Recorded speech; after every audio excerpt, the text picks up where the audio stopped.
Anybody know what's going on around here?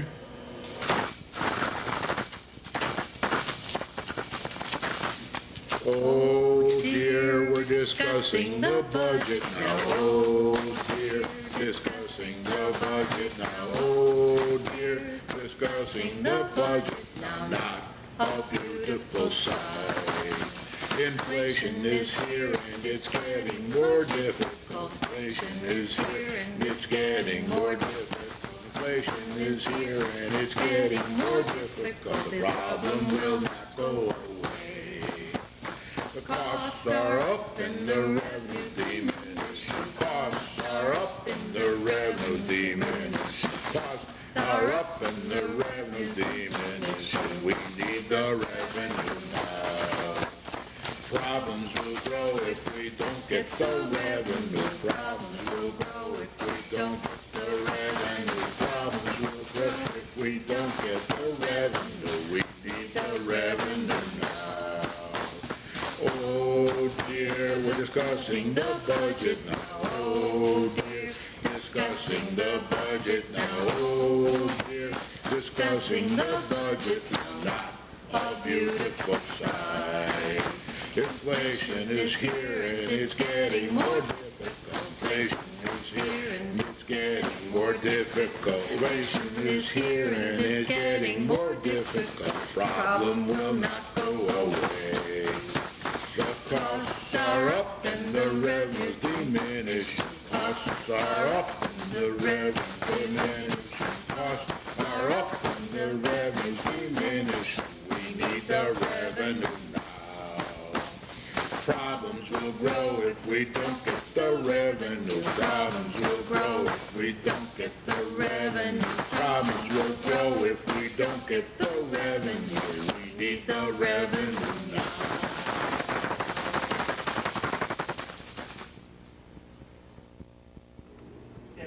Okay, thanks. Hi, everybody. Brian O'Haron. It's sort of a funny day today, but it's a day, so I'm happy to be here at my age to discuss with you a lot of things I'm going to talk about today.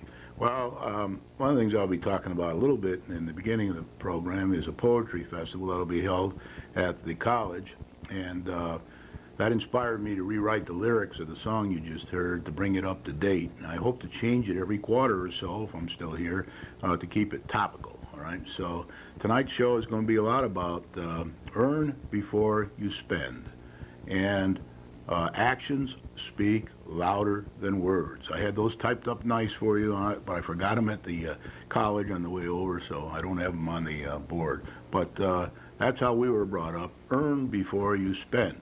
Tonight during the program, we're going to talk about people on the Board of Selectmen that want to spend before they earn in a very, very difficult economic climate in this country and throughout the world. So we have to be very careful about that. Now, first thing I want to do is go through the agenda, and the agenda is this week is comments. I'll make quite a few comments this week, a lot about the college and its poetry festival. Notices, quite a bit in the notice section this week again, mainly the fact that we have our new town manager, and he's been around for this week anyway, and I think one day last week, and I'm very impressed with him. You'll see his picture today so that you can recognize him when you go into the town hall, stop and see him. I'm pretty sure anybody in town who wants to can make an appointment and spend some time with him and let him know what your views are. And I always encourage people, instead of banging away at him on TV and all that, is go in and talk to him. You know, tell him what all your concerns are, and then go back the following month and go over it again, and the following month and go over it again. So I think the major agencies in town should get closer to the town manager, because the town manager, as you can see from these shows in the last 3-4 months, is now in charge of the town and does most of the day-to-day work, and is micromanaged as little as practical, although we still do have some micromanaging going on. So please go see the town manager and let him know what you think and how you think the town should be run. And especially if you agree with revenue, that we need revenue, because most of the people that go there are people that are against getting revenue in, or in favor of getting it in a very short period of time. Now, I also want to say tonight that the reason I started this program was to try to get revenue into this town and to stop huge bond issues. So pushing businessmen, as you know. I like to see businessmen run the business. I don't think it should be run by circus clowns and other things like that. I think what we need to do is run it like a business. So I'm going to be pushing that and trying to get elected the next time around, if I'm still here, even more businessmen than we have now, because there is a big difference between the businessmen we have now and the non-business people. And you can see that yourselves by watching any of the shows that are telecast. David LaPointe was at the head of the Taxpayer Association, was at the budget meeting last night, and he taped it. I'm sure it'll be shown on his program and maybe other programs and repeated on Channel 13 or 15. You should watch that. And you can see for yourself who behaves in a business-like manner and who doesn't have a clue at all about how to run a business. So take a look at that. The next thing I'm going to talk about is a financial update, which has some budget information. I'm not going to dwell on that, as I said last week, because other people are doing it. And you've got the Taxpayer Association, you've got Mr. Pozo has his own program, and the Independent Party has a program, and Jay Budhazy's got a program, and they're all watching that budget very, very closely. So I don't think there's too much need for me to do that. I always thought there have been an imbalance in town between watching the budget and getting the revenue. Okay, so we need as many people screaming for revenue as we have screaming to lower the budget, and there needs to be a balance there. Matter of fact, I would say an imbalance right now on the revenue side if we can, and that's what we're going to talk a bit about tonight. Then I'm going to talk about the town problem, to remind you about the town problem that I brought to your attention 6 months ago, and I'm still bringing to your attention every once in a while. But because of the budget now, I want to focus you again on the real problem in town. The budget's important. We need to live within our means. We need to earn before we spend. But boy, we need to get the revenue in so we can improve our lot here over the next 10 years or so. And then I'm going to talk about the development projections, and I'm factoring in a new mill rate there from the reval. It's not the exact mill rate that'll be done for the referendum next month, but it's going to be closer than perhaps the one we had last week.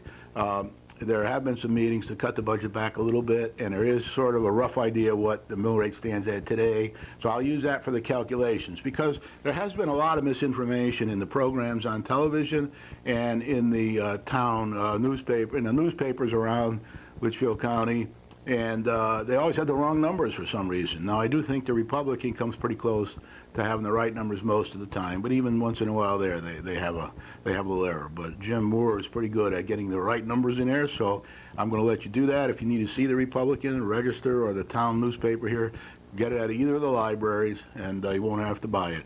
Or, if you want to, buy it. Okay, so that's what we're talking about tonight. Now, as far as this poetry festival is concerned, I've got a little picture there on the screen for you to see.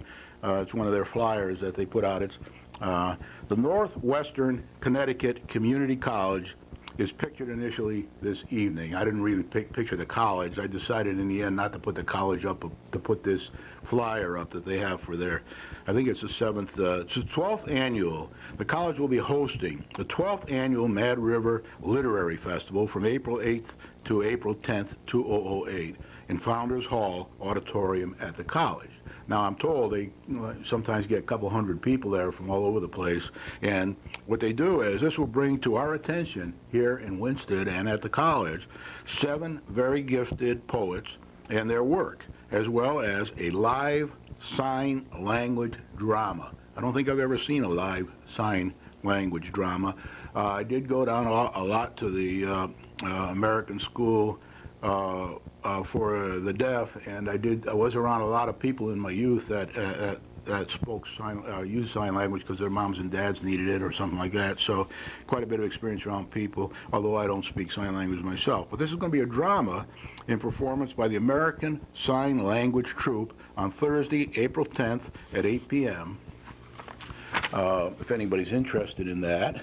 The attendees, anybody who goes to this festival, may participate in by reciting their own poetry that they've written themselves. If we have any aspiring William Shakespeare's here, or Allen Ginsberg's, or whatever they may be today, they can go down there and in the presence of at least one of the poets, read their own poetry during the open reading session. the opening reading session on Tuesday, April 8th at 6:30 p.m. That's when it is, Tuesday, April 8th at 6:30 p.m. But if you're interested in it, you must sign up to read by April 5th. So I'm going to put up right now on the stand the how you can contact the university, and you can send an email to jtreat, T-R-E-A-T, at Northwest Community College, or Northwestern Connecticut Community College, or whatever, nwcc.com, and mnet.edu. So it's COMMNET.edu. Or you can call 860-738-6340, and you can tell them that you want to read your poetry at that time, and they'll schedule you there for it. Now, for general information about the festival, you call a different number. It's similar but different. You call 860-738-6300 for any questions you might have, or drop down there to the library on the college campus, the one I always put on my show here, the picture of it, and you can get the information you need. Now, all the events are open to the public and are free of charge. There's no charge for any of that. They're open to the public, and as I said earlier, I think they go on for like 3 days or something like that. The days are April 8th through April 10th, so it's going to be really nice. And refreshments will be served, and the author's books will be available for purchase and signing. So if you're interested in poetry in any way, maybe I inspired you by this song I keep rewriting all the time, and you can go down there and you can have a real interesting time. Now, I'm going to talk a bit about here in the comment section.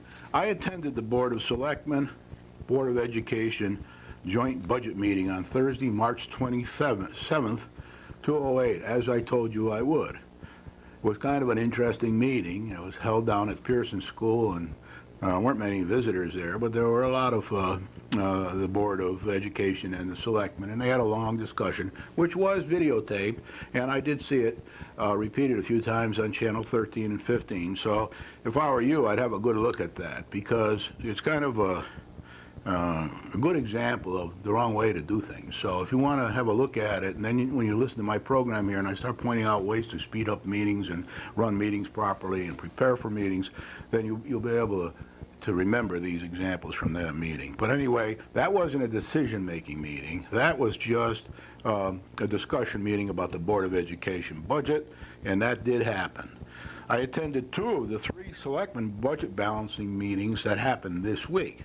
What I do is the Board of Selectmen goes through the budget, almost line item by line item, not quite, and they look for ways to either cut the budget back, improve the budget, make it more cost effective, or add in some places where they think we need to balance. That's why I call it balancing. If you remember when I talked about expediting the solution, we talked a lot about balancing, and I think last week I talked about tightrope walker is never balanced, always trying to achieve balance, so that's very important. There's another meeting this evening. While you're watching this program, there's another meeting down in the town hall. And that's where they're going to talk about the education budget. Now, I'm going to talk a bit about those meetings later on in the program. But so that'll be this evening. And after this evening, they'll pretty well say, okay, the selectmen will say, this is what we want the budget to be.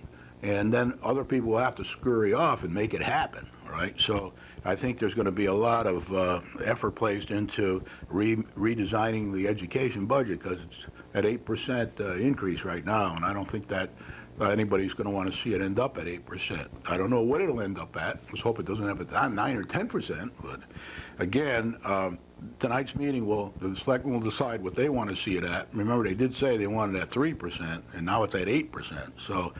And I did say, in a song, we're in trouble here, and I'll go over that a bit more in a few minutes. So, it's easy to spend, not so easy to get revenue, and not easy to get it's like when you're looking for a job. It's not easy to get a good job that pays a lot of money. You got to work your way into it. You got to get more skills, and you got to grow over time. We've talked a lot about that on this program. Okay, so. I want to say right now at the front of the program, in case I fall over here or fall asleep, I want to make sure that I tell you that so far the possible tax increase has decreased from the last time I talked to you, when it was 12.84%. The selectmen have made, I don't know exactly how much, but around $600,000 worth of cuts so far. They have more cuts they'll make this evening, and then they'll get the education budget in shape, and then we'll see what that is. And I won't know that until I see you next week. But you can read about it in the papers tomorrow. On Friday's papers, Saturday and Sunday, you'll probably see stuff in there about this. But right now, it's not at 12.84% because of the cuts they made in the last two nights. It's about 9.58%. So we're going in the right direction. They cut out several things in that budget that they didn't think we could afford at this particular time. Not saying we didn't need the stuff, not saying it wouldn't be good to have it, not saying the managers weren't putting together what they thought was a very good budget. It's just that right now we don't have the money to spend, okay? And we certainly don't want to spend before we earn, because that's against the businessman's creed. We can't do that. Now, of course, if you're going to do a new school or a new fire station or a new police station, big items, then you want to look into bonding and things like that. But only if absolutely necessary. Even there, it's best if you got the cash, you know. So we're not likely to have that much cash, but you know, that's sort of the golden rule there.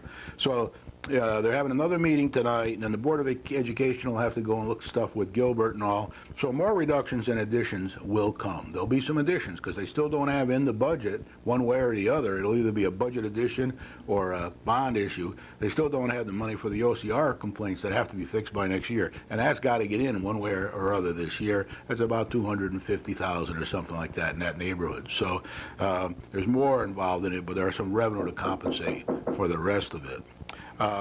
I am still attending the Torrington Charter Revision Commission meetings as an observer. I go to every one I can. I think I missed one because I was tied up or whatever, but it's very good, the meetings.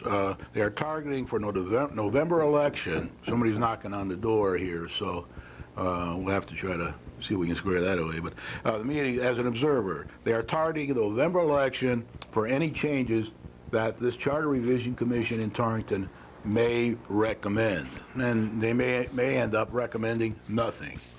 Okay? All these meetings I'm attending now are in the evening. The Torrington ones start earlier than ours. They start around 5:36, which is better for everybody concerned. And they're shorter than ours, so we get out of there quicker. But I do have to travel down there, and if I'm videotaping, I have to set the camera up and everything.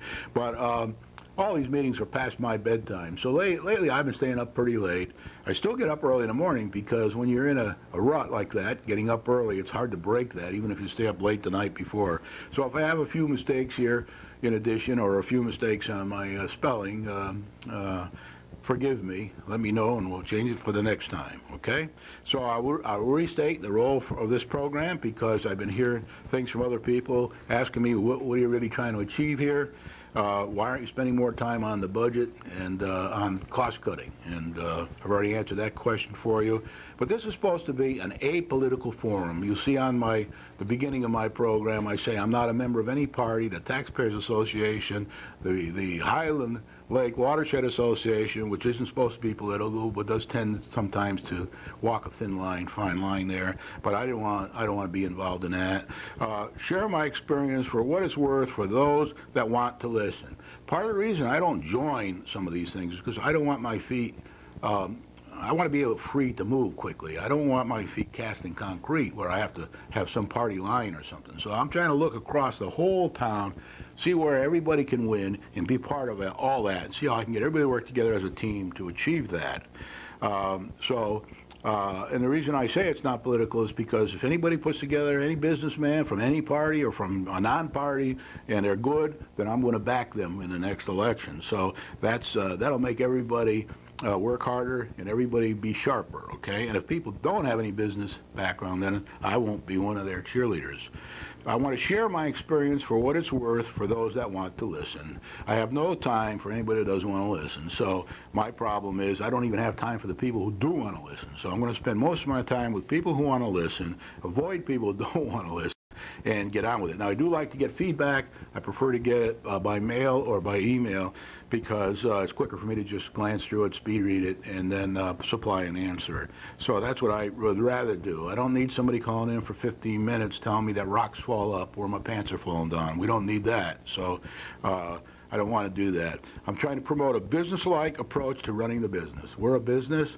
I don't have time tonight to go into any of that, more of that, but I did talk now this week or two ago to an auditor of towns, cities, and businesses, and I asked him, are we a business? He said, of course we're a business. We have a lot of people's money at stake here. We're managing it for them. They're really managing your money. They're managing your tax money, and you want to make sure they manage it in such a way that you get a return for it, and that return is a better town, better schools for your children, all that kind of thing. And then promote successful businessmen. I mentioned that to elected office, and that's kind of it. So that's what I'm all about, and that's why I'm here. And as I make you the pledge that I will never run for office in this town, never, because then I will lose my objectivity. I'll have to spend a lot of time during the day talking to people that won't listen, and I don't need that. I've already done that in my career for 45 years, and I don't want to do that anymore. Now I'm going to talk about notices, and while I'm talking about notices, I'm hoping you'll see a picture of Keith Robbins on the screen. He's our new town manager. I've had some dealings with him already. I went in to see him. I visited him because I wanted to give him a copy of my green papers that I wrote 2 years ago about how to get revenue into town and what to do with it when you get it. And I passed it out all over town. So I gave him a copy, and I also gave him a copy of my spreadsheets about getting the revenue in town. So if you see Keith there, you'll recognize him, and you get in there and have a talk with him. I was very impressed with his train of thought in the meetings that I attended this week, and when I met with him in his office for half an hour or so. And I think this guy's going to do us a good job. We need to give him a chance. He's going to have some different approaches than perhaps the last town managers. He's going to have some different approaches than perhaps I would like to see. But I think 95% of the time, the businessmen and myself, because I am a businessman, will agree with him. And so far, I've been pretty happy with his approach to this problem solving. The budget preview is now in process, and as I told you, there are meetings this week. Tonight should stop that part of it, and then the town meeting where we all get to go, and one of the things that our charter allows us to do, and probably will, even if we change the charter for any other reason, we'll still have the town meeting most likely, and it's scheduled for May 5th, 2008 at 7 p.m.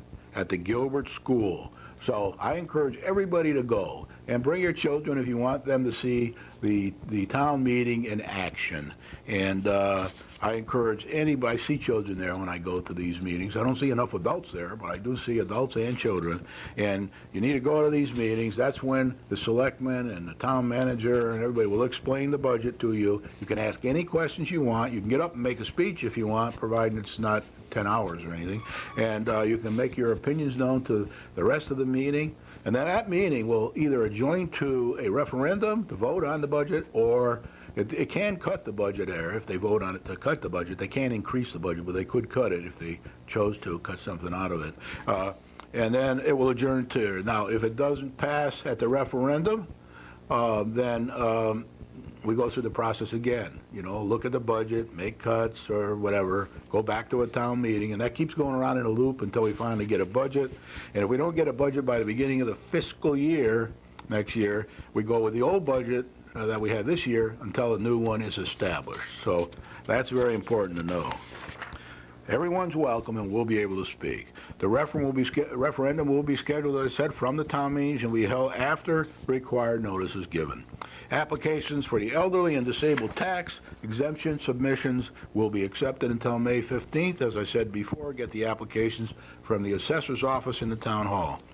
Next is Aurora Estates public hearing, and I hope as many of you people as possible can go to that. I don't know how much good it'll do, but because they go by law and they go by, they have rules and regulations and plans. So if you say, it's hard to change the approach if it's not a part of the process. But it's always good to go and say your piece. A lot of stuff I hear there is probably not even,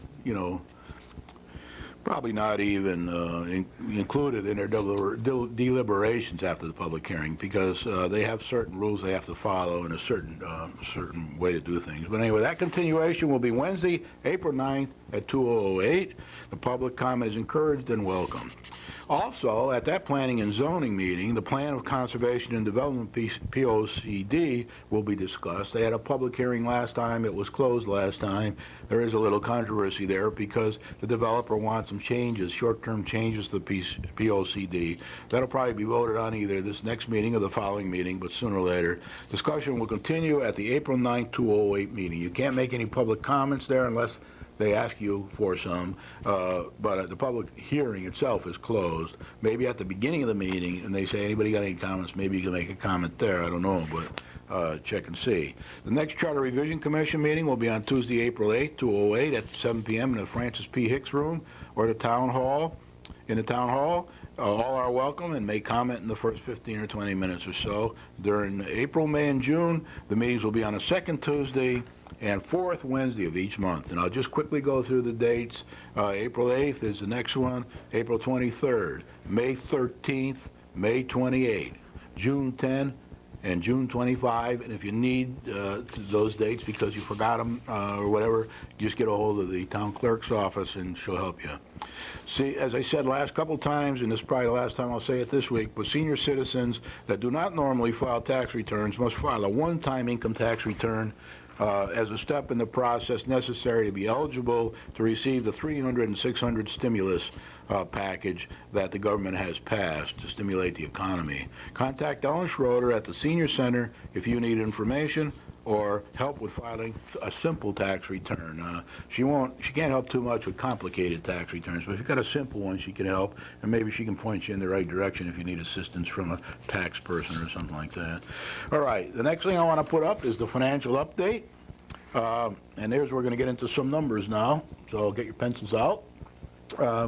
A steep grant was awarded this week. This will, to the town of Winchester, this will allow the town to finish to completion the work on North End Park. So I guess we got two steep grants now for that, one to get it going and do certain phases of it, and another one to finish it. So we have, that was approved this week and was announced. So we're happy to hear that. That's going in the right direction. I won't bring us in on any revenue, I don't think, but it will help to attract people to town and make their stay here more pleasant. So that's good. Okay, now as far as the budget is concerned, the 208, 209 budget adjustments to date. I'm going to give you the update here from the last couple days. It isn't the final one, and it may be off by a couple dollars or cents, but it's as close as I could come from last night's meeting. I did get some of this out of the newspapers, but right now the proposed budget is $33.2 million. It's actually, you know, got some smaller numbers trailing it, but it's rounded up to $33.2 million, which is about a 12.84% tax increase. That's what the budget was proposed up until Tuesday's first budget review meeting. Now, they have had some budget review meetings, and the number now is $32.4 million for 208, 209 budget, and 9.58%. So we've gone from 12.84% down to 9.58%. My guess is we're going to go a lot farther than that. We're not going to get to zero by any means, but we're going to go a lot farther than that. There are still additions to be made to the budget, like the OCR money, either in the budget or into a separate finance package of some sort. And there's still cuts to be made to the school budget, and there are still other things to be done with the town budget, both additions and cuts. So we'll find out by the next program. We'll probably know exactly where we stand and what's going to be going towards the referendum, and probably pretty good idea what the mill rate will be. Now remember, the mill rate won't be final until we pass the referendum, because all kinds of things can happen between now and then, and maybe some of our revenue won't come through that we have on the revenue side, all kinds of things like that. Okay, now I did go to the meetings, and one of the things I want to say is please watch David LaPointe's recording. He only recorded the second meeting. He didn't record the first. I wish he had, and I hope he does tonight's meeting as well. But when I went there, the mayor, I thought the businessmen did a wonderful job. I mean, it lasted three hours, the first meeting. The second meeting lasted an hour and a half or so. But the first thing that happened was the mayor asked everybody if they had a list of things to be added or cut from the budget.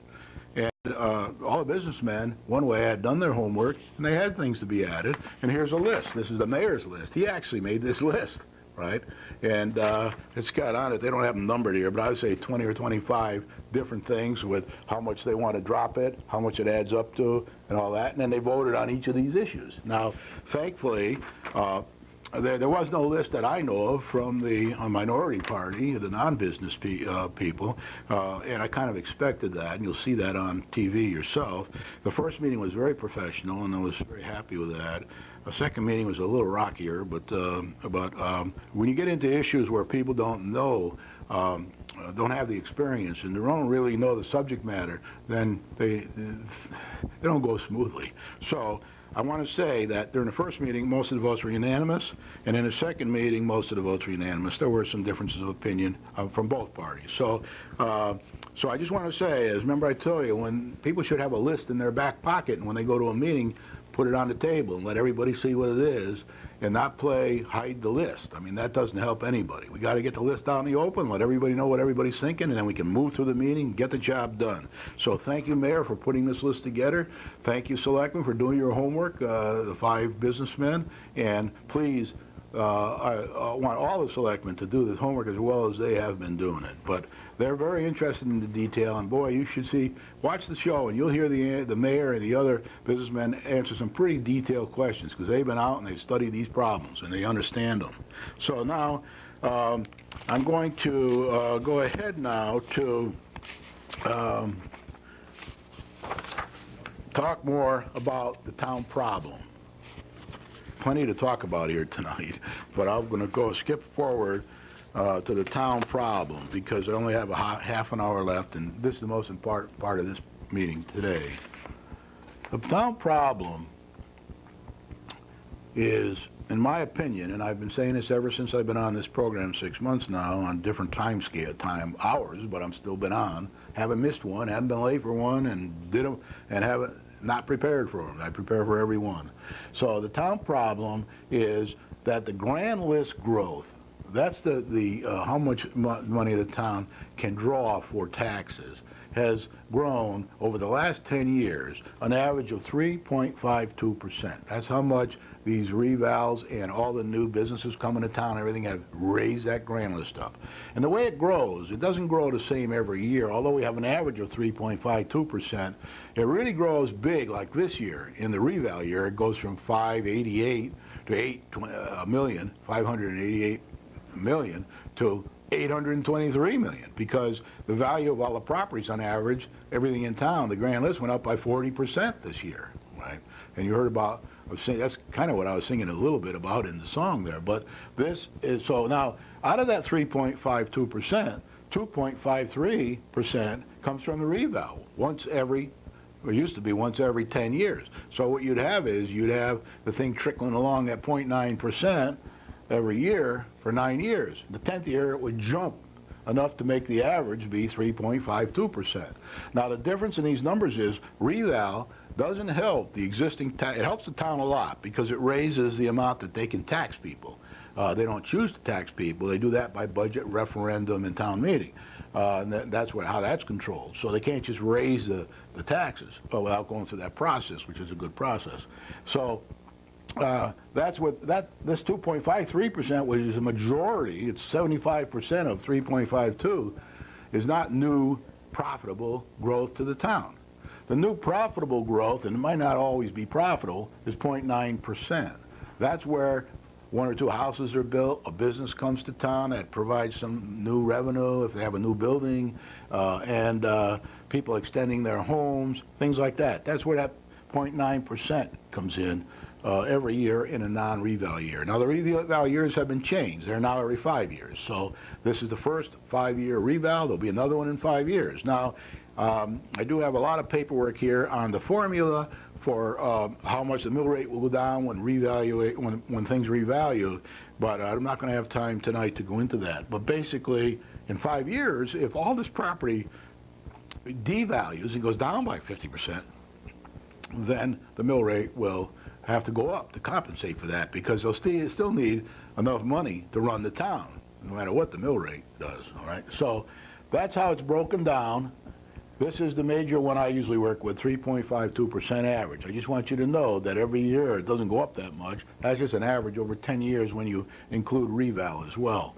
Okay, the budget average growth over the last 9 years, they didn't have 10 years in the town paper I got, I could probably dig it up, but it's not worth the trouble, was 3.94%. So here's what's happening. This is what's adding to the tax base. All the rest is coming from you, the taxpayers. But the budget is 3.94%, even higher than this, 3.52.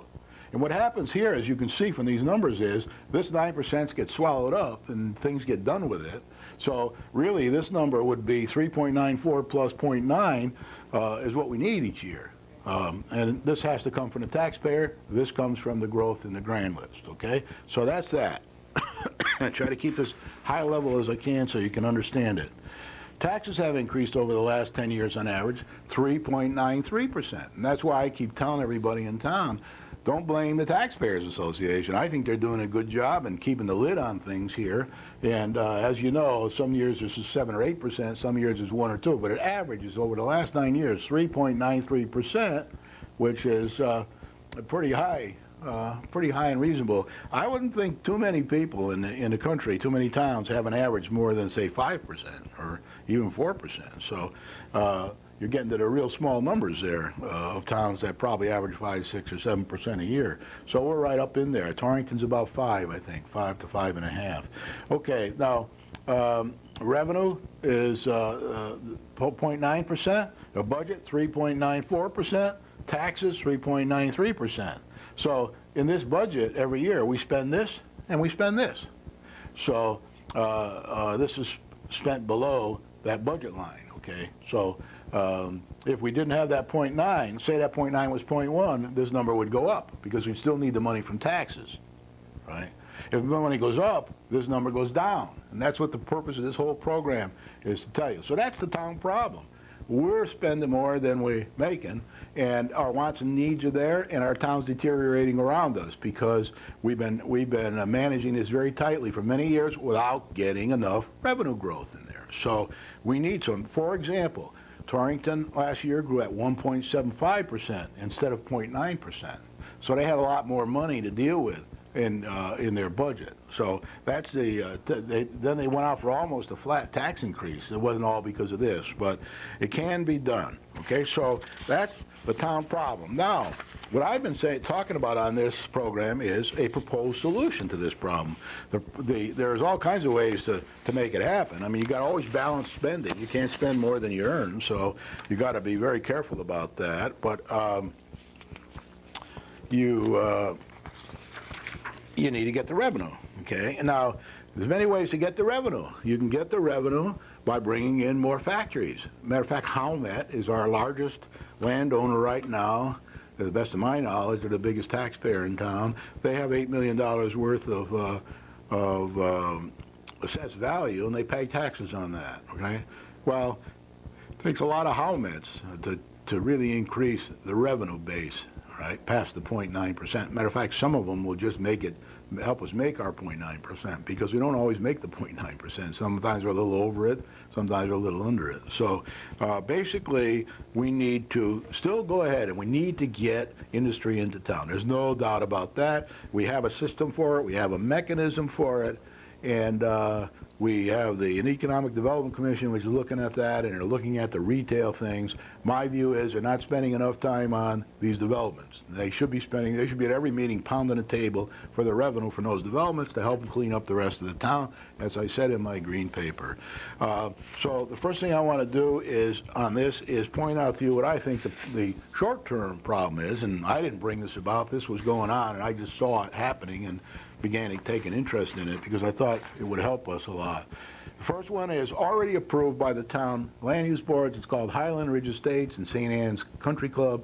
All I've done here is taken the numbers from my green paper and upgraded them to more modern, some of them to more modern things, and applied the current mill rate. So you can see that these numbers are going to change a little. But basically, what's going to happen here at Highland Ridge Estates, if they get approved by the Army Corps of Engineers and the DOT at the state and whatever federal level, whatever it is, and that'll probably take a year or two, but once that's approved, then the developer will be able to go ahead. And they're already foresting.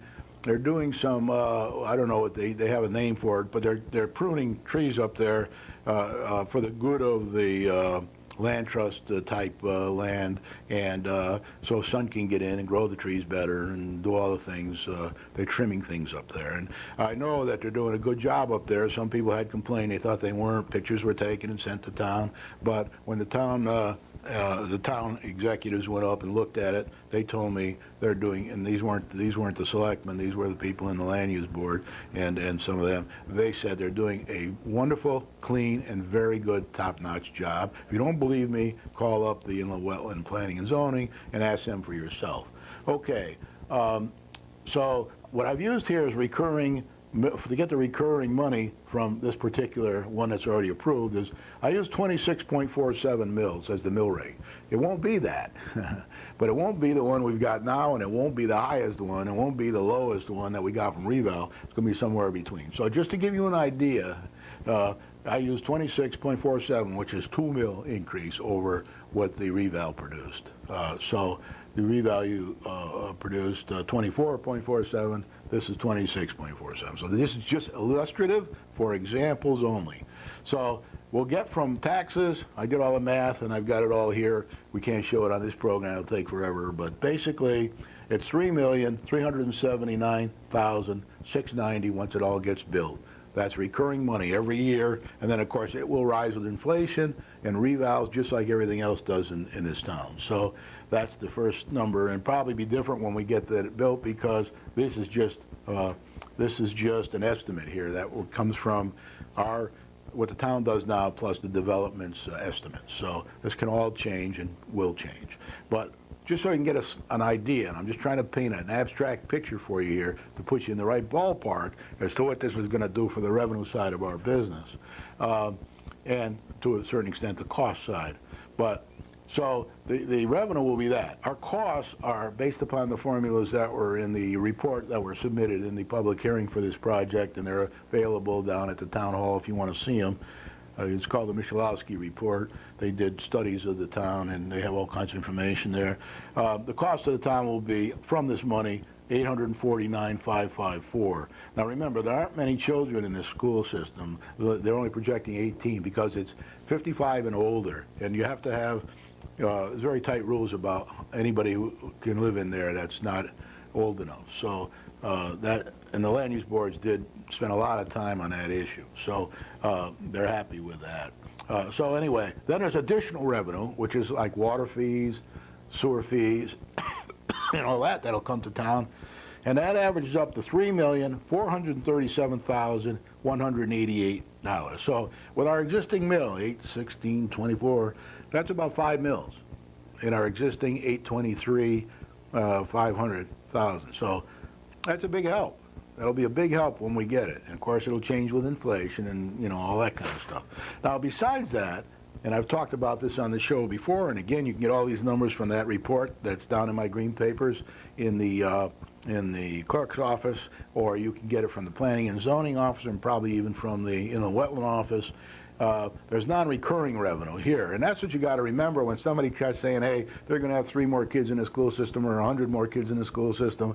You got to remember there's other things involved here besides just the revenue from the homes and the expenses there. There's one-time revenue of $3,221,500, and that's from building permits. For example, a building permit is $1,000 per house, and to hook up for a building, well, not the building permit is $1,000, but there's a pretty hefty building permit built into that. And then there's $1,000 per house for water hookup, $1,000 per house for sewer hookup. So they got 450 houses times 2. There's $1 million almost there, and they got permit fees, probably takes them up to, even higher. So, and there's other one-time costs that are in there to the town. So, but it's basically permit fees and hookup fees for the water and sewer.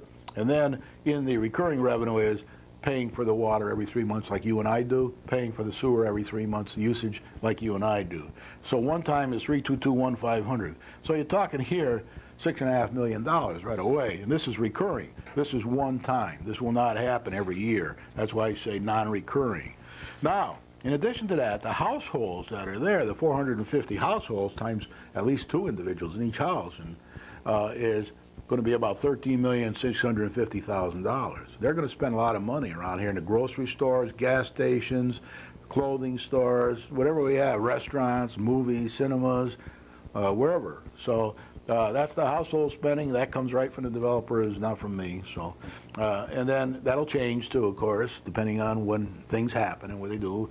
And then induced earnings across the state. That's everywhere in the state where people go down to Hartford to the roller coaster thing, or they go down to Waterbury for something, or they go to Bristol for a restaurant. Well, they're gonna also use firms around the state to help them build the houses too. So that comes to $88 million they're going to be spending in this economy, right? And then they're going to provide jobs one way or another for between the golf course and the houses, and keeping the golf courses up and running, and then running their house there. What do you call it? They got clubhouse. It's $106,380,000 into our economy. Okay, now that in addition to the future.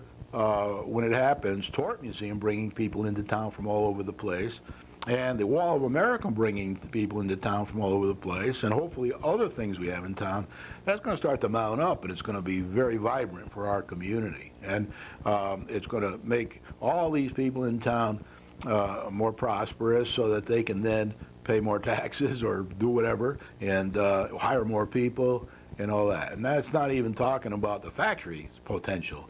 So getting workers and things like that. So now, as you know, the college is also growing like a weed down there. They want to get a course in there for nurses, and they're trying to raise $2 million. I think they're a good half, at least, if not more, of the way there. And then they want to educate nurses there. That'd be great for our town.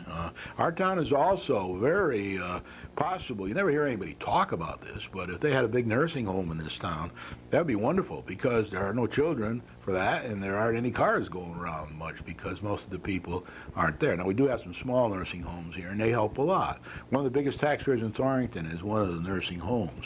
So we got to consider that. Now I'm going to move on to Aurora Estates. Aurora Estates is smaller. This is 450 houses, 455 or something like that. Aurora Estates is 300 houses, all right? And Aurora Estates, unlike the Highland Ridge, does have some plan for children in there. So not all of it, but in a lot of it. And that kind of controversial, so that's why I want to deal with that this evening. Aurora Estates, the recurring revenue, I did calculate it with the same mill rate, 26.47. When that changes after the referendum, or I'll change it, and we'll remultiply all this again, but that's the best information I have available. It's a bit of a guess right now, because it moves every day now as they make cuts or additions to this budget. So the revenue will be about $1,476,613, about $1.5 million in revenue to the town. So to remember that, plus the revenue from the last project, now you're starting to talk some real money, right?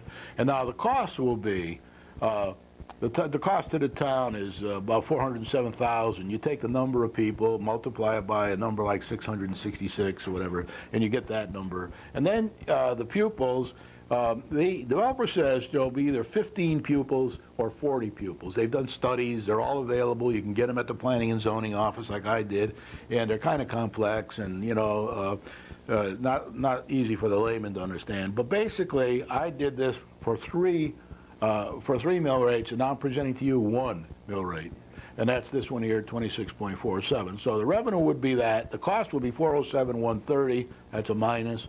And the pupils, if we have 15 pupils, it will cost $184,335 to put them in school and to pay for their, because it's about $12,500 or so per student, according to the paperwork that was submitted to the Planning and Zoning in the public hearing. So that would give us a profit here of about $885,148. That's if they have 15 students there. There are people that are unhappy with that because they think it's too small.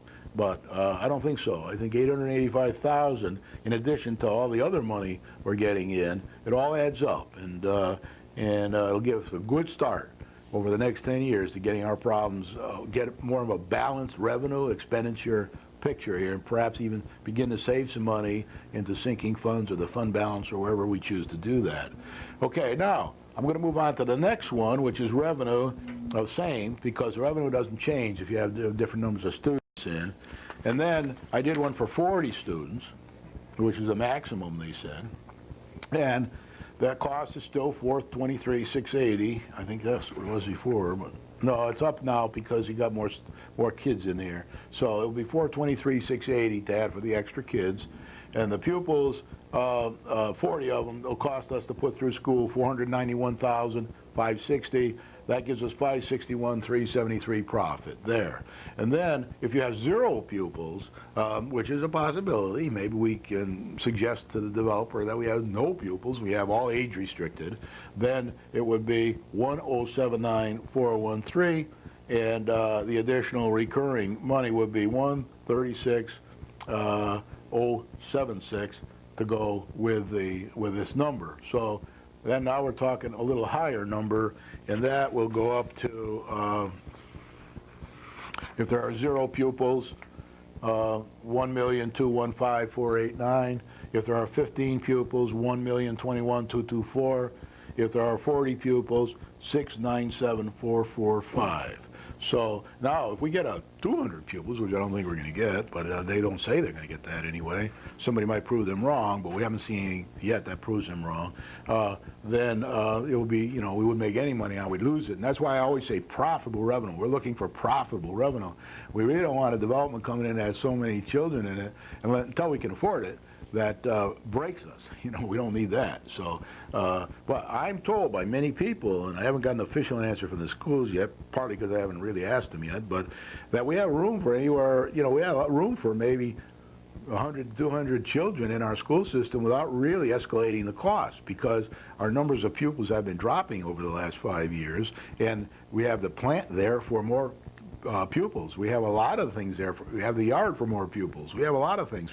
The facilities are there. Might have to hire a few more teachers and this and that, but it wouldn't be a one-for-one thing. So I'm not even sure about these numbers. Maybe we could absorb these in the school system, which many people say we can. But when you watch the programs on this, you won't hear anybody saying, oh, we can absorb this in the school system. You just hear people saying it's going to break our back. So we need to get a balanced view on this. And if you want to, call each superintendent yourself, Dr. Cressy, or call up to the Board of Education and get a number from them, and I'm sure they'll point you in the right direction. On the internet, you can go to the state of Connecticut and get this kind of information. So now here too, the non-recurring will be $2,126,190, and that's the same sort of number. That's for permits, building permits for the houses. That's for growing the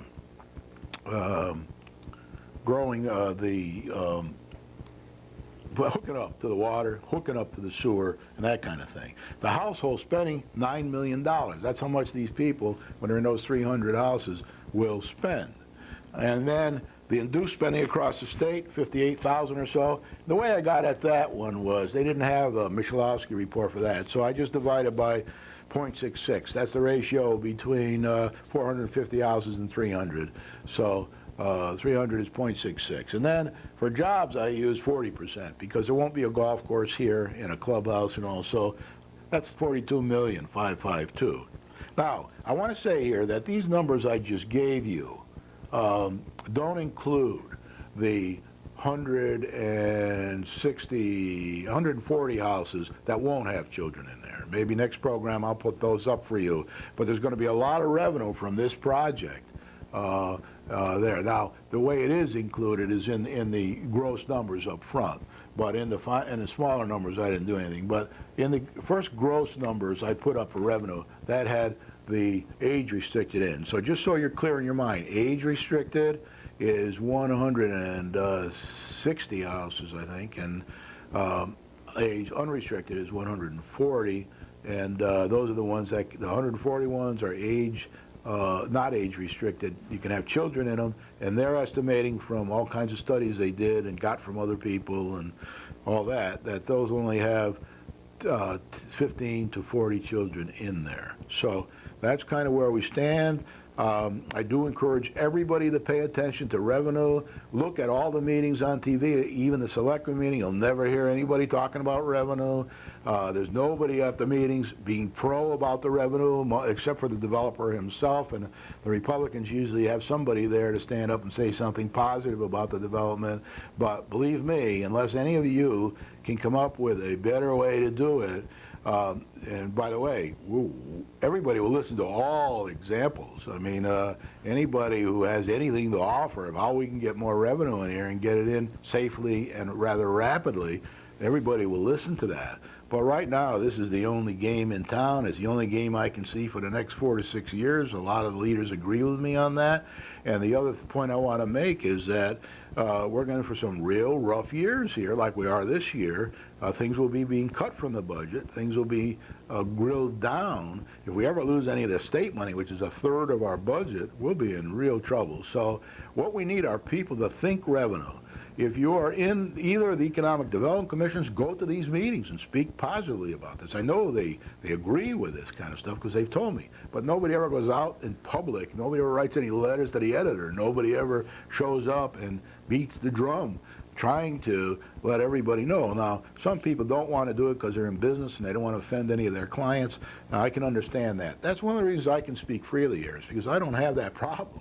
I'm retired, so I can say what I think, and I don't lose a customer when I do that. I do lose a lot of friends, and you know, I recently had a friend of mine up the lake say, Brian, we're praying for you at church on Sunday, because they think I'm so bad because I'm pushing this development, and a lot of very few people on the lake aren't really in favor of this development, and some of them don't come out and say so. But remember, actions speak louder than words. So if you're saying you're not in favor of the development, but you're acting as though you might not be in favor of the development, then people will notice that. So now I would say at the lake, probably there are 600 houses up there. I would say probably 560 of them, and I don't know for sure, I haven't done a scientific count, are probably in favor of these developments, because it has been proven in the public hearings that it isn't going to affect the lake at all, either of these places, right? So they're not going to affect the lake. You might see some houses up there, you might see a golf course up there, but if you don't have to believe me, go down and read the papers. Read the letter I wrote to the inland wetland 2 years ago, as I'm in my green papers, or go talk to the planning and zoning people themselves and the inland wetland people, and they'll tell you there are going to be a lot of things there to monitor this place to make sure it doesn't affect the lake, and all the work they did was very good, but this isn't going to affect the lake. So forget that excuse. All right, with that, I'm going to say thank you. I'm going to go to the other meeting now, and I want to say, even though it's past my bedtime, I'm going to the other meeting. I hope I can stay awake. Thank you.